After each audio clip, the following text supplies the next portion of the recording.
And for more, I want to bring in Ukrainian Member of Parliament Sviatoslav Yurash.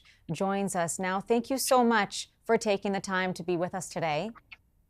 Thank you very much. Can you talk to me about how you are feeling right now and your community members marking this anniversary? Determined. All of us have lost a great deal, not just in this year, but in almost 9 years since all the events began and since the first parts of the Russian invasion started. And for us, this means that we have to continue building the dream for which all of these dear and near to us sacrificed everything. And that is a country independent, successful, sovereign, able to define its own future, and a country that is free from Russia. You talk about your determination. Talk to us about marking 1 year. How does that feel? I know to many it may say, how has it been a year? But to people in Ukraine, it just must seem like several years. Well, I mean, the fact of the matter is it's not just 1 year. Russians have occupied Crimea in 2014. Russians have started the war in the east at that same point. And the war has been changing in its intensity. But the reality is the war has been a fact of life in Ukraine in different capacities for the last 9 years. But the fact of what happened through the last year is the fact that every single Ukrainian is a part of this, no matter where they were in and around Ukraine, because Russia has been attacking, shooting rockets, destroying infrastructure, destroying our ability to heat our homes and provide water and electricity, basically throughout the country, from deep west of the country, close to the European Union and NATO borders, to the furthest reaches of the north. Russia is attacking everywhere. And for all of us, it means that we are in this together until the very end. We have nowhere to go to. This is our country. And what might tomorrow bring in terms of Russia and another possible attack?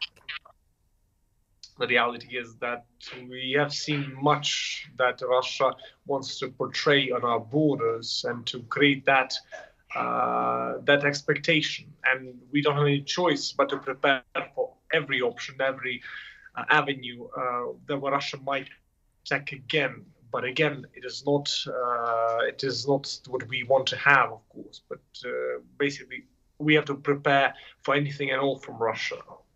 Can you talk to us about what kind or a possible the outcome from the United Nations and their vote on a resolution for Russia to withdraw?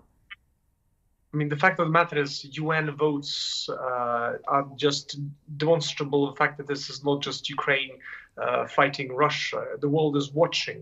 The world is taking note of what's happening. And of course, countries around the world see that what happened in Ukraine, the fact that one country invaded another, seized territory and wants to annex them. It's not the whole thing is demonstrative of something that UN was created to avoid.